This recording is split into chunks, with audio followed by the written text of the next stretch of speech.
आपने बहुत सी high income skills के बारे में सुना होगा जो आपको मंथली बहुत अच्छी इनकम दे सकती हैं, जैसे coding, communication skill, graphic designing, web designing, personal branding etcetera. But आज की वीडियो कुछ अलग होने वाली है क्योंकि आज हम बात करने वाले हैं ऐसी स्किल्स की जो आपको लाइफ टाइम तक अर्निंग दे सकती है। तो अगर आप इस वीडियो में बने रहते हैं तो आज आप जानेंगे ऐसी 5 स्किल्स जो आपकी लाइफ में हमेशा कुछ ऐड ऑन ही करेगी। इन 5 स्किल से आपको लाइफ के हर एस्पेक्ट में सक्सेस ही मिलेगी, भले ही वो फाइनेंशियल एस्पेक्ट हो या फिर लाइफ का कोई भी फील्ड। आप इन स्किल से लाइफ के अपने हर फील्ड में सक्सेस पा सकते हैं। तो वीडियो स्टार्ट करते हैं। Hello, my name is Anisha from financial truth और हमारा आज का टॉपिक है 5 हाई इनकम स्किल्स विच पे यू फॉर एवर, जिसमें सबसे पहले नंबर पे आती है इन्वेस्टिंग। यस, आप अपने पैसे को कैसे मैनेज करते हैं, कैसे ग्रो करते हैं, ये सब इन्वेस्टिंग में आ जाता है। और इन्वेस्टिंग में आपको कंपाउंडिंग इंटरेस्ट की पावर समझना बहुत इंपॉर्टेंट है। आप जितनी जल्दी इन्वेस्ट करेंगे आपके पैसे उतनी जल्दी ग्रो होंगे। Let's take a example. Ajay और उसके पापा इन्वेस्टिंग करने का स्टार्ट करते हैं। जिस समय वो इन्वेस्टिंग स्टार्ट करते हैं उस समय अजय की एज होती है 20 और उसके पापा की 50। तो उन दोनों ने डिसाइड किया था कि वो 60 ईयर्स तक के जब वो हो जाएंगे वो तब तक के लिए इन्वेस्टमेंट करेंगे।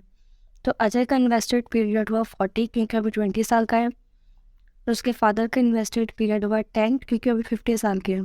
तो जो अजय था वो 1000 रुपीज़ मंथली इन्वेस्ट करता था 12% के इंटरेस्ट के हिसाब से, बल्कि जो उसके पापा थे वो 10,000 मंथली पे करते थे, जो कि उससे 10 गुना ज़्यादा था 12% के इंटरेस्ट के हिसाब से। तो जब अजय के पापा की इन्वेस्टमेंट की मैच्योरिटी डेट आई तो उनका इन्वेस्टेड अमाउंट था 12 लाख, लेकिन उनकी इन्वेस्टमेंट 23.2 लाख तक चली गई थी। अब बात आती है अजय की इन्वेस्टमेंट की। 40 ईयर्स बाद जब अजय की इन्वेस्टमेंट की मैच्योरिटी डेट आई तो उसका इन्वेस्टेड अमाउंट था 4.8 लाख, बट उसकी इन्वेस्टमेंट 1.19 करोड़ तक पहुंच गई थी। आई होप आप इसमें डिफरेंस समझ सकते हैं और ये डिफरेंस सिर्फ कंपाउंडिंग की वजह से आया है। बट इन दोनों केसेस में इन्वेस्टमेंट हुई है, इसलिए मनी ग्रो हुआ है। जस्ट इमेजिन अजय का कोई फ्रेंड उसी के साथ इन्वेस्टमेंट की जगह सेविंग स्टार्ट करता मंथली 1000 रुपीज़, तो 40 साल बाद उसके पास सिर्फ 4.8 लाख रुपए ही होते। तो इस एग्जांपल से आपको ये तो समझ आ गया होगा कि आप अपने पैसे को कैसे मैनेज करते हैं, वो सिर्फ आप पे डिपेंड करता है। दूसरी स्किल आती है अडॉप्टिंग स्किल। जैसे हम सबको पता है हमारा आजकल का इन्वायरमेंट कितना चेंज हो रहा है। स्किल जिस एक्सपर्टीज़ की रिक्वायरमेंट हमें अभी है वो आने वाले कुछ टाइम पर नहीं होगी। जैसे बहुत सी स्किल है, कोडिंग, ग्राफिक डिज़ाइनिंग, ये बहुत पहले इतनी इम्पोर्टेंट नहीं थी जितनी आज है और शायद आने वाले सालों पे भी इतनी इम्पोर्टेंट ना हो। तो हमारा इन्वायरमेंट हमेशा चेंज होता रहता है, तो हमें हमारे इन्वायरमेंट के हिसाब से चीज़ों को अडॉप्ट करना आना चाहिए। ऐसा नहीं कि अगर हमने एक स्किल सीख ली तो हम दूसरी ना सीखें। तो जैसे जैसे हमारे इन्वायरमेंट में चेंज आता है हमें उसी के हिसाब से नई नई चीज़ें सीखनी पड़ती है। तीसरी स्किल आती है इन्वेस्ट इन योरसेल्फ। जो हमने पहले इन्वेस्टमेंट पढ़ा था वो हमारा मनी का इन्वेस्टमेंट था और अब हमारा खुद पे का इन्वेस्टमेंट है। कुछ लोग इसे एक्सपेंस बोलेंगे, बट अगर आप कुछ भी अपनी नॉलेज को, अपनी हेल्थ को या अपनी लाइफ को इम्प्रूव करने के लिए करते हैं तो वो हमारा एक्सपेंस नहीं बल्कि हमारी इन्वेस्टमेंट होती है। Health is your true wealth तो आपने सुना होगा।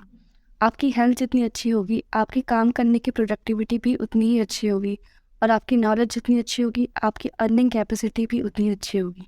तो अगर आप अपने 20s में हैं तो अपने पैसे को इन्वेस्ट करने से पहले अपने पैसे और अपने टाइम को खुद पे इन्वेस्ट करें।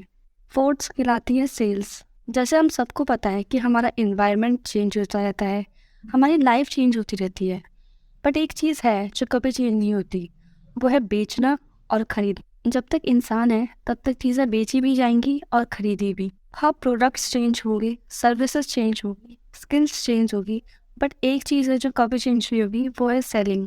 तो अपनी लाइफ में सेलिंग की स्किल ज़रूर ऐड करिए, क्योंकि अगर आप अपनी लाइफ में सेलिंग सीखें तो आप कभी भी अपनी लाइफ में भूखे नहीं मर सकते। अगर आपके पास जॉब नहीं है तो आप खुद के प्रोडक्ट्स बेच सकते हैं, खुद की सर्विसेज बेच सकती हैं। आपके खुद के पास प्रोडक्ट्स नहीं है, आप दूसरों के प्रोडक्ट्स भी बेच सकते हैं और उनसे अच्छी खासी कमीशन कमा सकते हैं। और अब आती है फिफ्थ और द मेन स्किल, वो है personal finance. Personal finance basically होता है अपने फाइनेंस का पूरा बजट बनाना। आप कितने पैसे सेव कर रहे हैं, कितने इन्वेस्ट कर रहे हैं। तो जब लोग अपने पर्सनल फाइनेंस का बजट बना रहे होते हैं वो बेसिकली 2 इम्पॉर्टेंट पार्ट्स भूल जाते हैं जो कि सबसे मेन होते हैं, और वो होता है इमरजेंसी फंड और रिटायरमेंट फंड। तो सबसे पहली चीज़ आती है इमरजेंसी फंड। आपने कोविड के टाइम पे देखा होगा बहुत से लोग ऐसे थे जिनकी जॉब चली गई थी और उस टाइम उनकी सेविंग और इन्वेस्टमेंट भी पूरी तरीके से ख़त्म हो चुकी थी। वहीं उस टाइम कुछ ऐसे लोग भी थे जिन्होंने लाइफ की अनसर्टिनिटीज़ के लिए पहले से फ़ंड बनाए हुए थे, that is called emergency funds. तो उन्हें फाइनेंशियली इतनी प्रॉब्लम नहीं हुई as compare to those people जिनके पास एमरजेंसी फ़ंड नहीं थे। सेकेंड चीज़ आती है रिटायरमेंट फ़ंड। इंडिया में बहुत से लोग ऐसे हैं जिनकी सेविंग ज़ीरो है। उनकी मंथली अर्निंग जितनी है उनके मंथली एक्सपेंस भी उतने ही है या उससे ज़्यादा है। तो जस्ट इमेजिन आप अपनी जॉब से रिटायरमेंट ले रहे हैं विद ज़ीरो सेविंग। तो ये थी 5 हाई इनकम स्किल्स जिसे आप अपनी लाइफ में अडॉप्ट कर लेंगे तो आपका 2024 बिल्कुल चेंज हो सकता है। तो अगर आपको वीडियो थोड़ी सी भी वैल्यूएबल लगी हो तो वीडियो को लाइक ज़रूर कीजिए ना। Thank you so much for watching.